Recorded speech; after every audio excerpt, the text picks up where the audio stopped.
Hey everyone, so for today we're looking at distance and displacement. We're going to do a quick lab for this, get you guys outside because it's a beautiful day out, I hope, on Wednesday. So let's go. Here's what you're going to do. You're going to walk whatever your card says on the lab.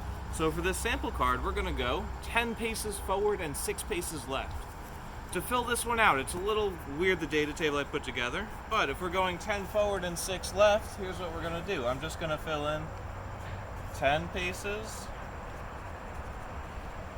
forward and 6 paces left. You're going to walk that distance, and then we'll have you walk your displacement for that trip. You'll count the number of steps as you go, fill them out on our data table. You'll do some math and you'll see, does the math that you do compare well with what you actually did? So to start, you'll need 2 items to sort of mark your start and mark your finish. For us, let's use my hat, and this old flip-flop will work great. It doesn't have to be anything fancy, whatever you have laying around. So this will be our starting point. There we go. And again, I'm just going to walk exactly what it says. 10 steps forwards, make a 90-degree turn, and walk 6 steps left. We're going to have my camera person count out loud as I go. That way you can follow along. So let's go. 1, 2, 3, 4, 5, 6, 7, 8, 9, 10.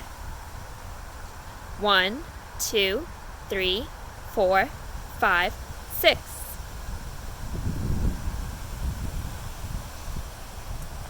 Great. So we walked a distance.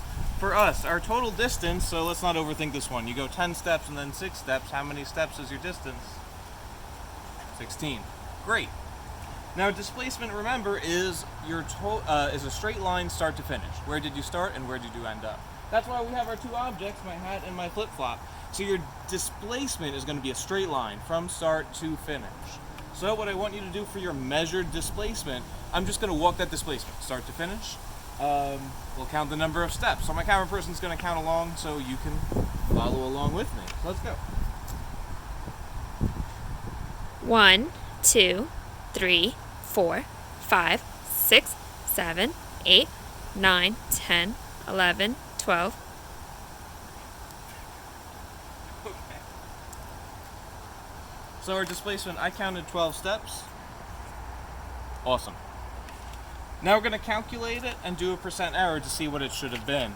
If we think about it, right, I moved forwards and then to the left. Our displacement looked like this. So it's your job. If you have any questions, log back onto the Google Meet chat and please ask me. See if you can figure out how to calculate this value, this displacement. You're going to write that here. Again, you're doing the math for that. And then do percent error. For your percent error, this is your measured, like what we counted, what we measured. And then this would be your calculated value. Get a percent error. Again, hopefully they'll match up nicely. They probably won't because it's an experiment, but that's fine. And that's it. That's how we're filling out our data table.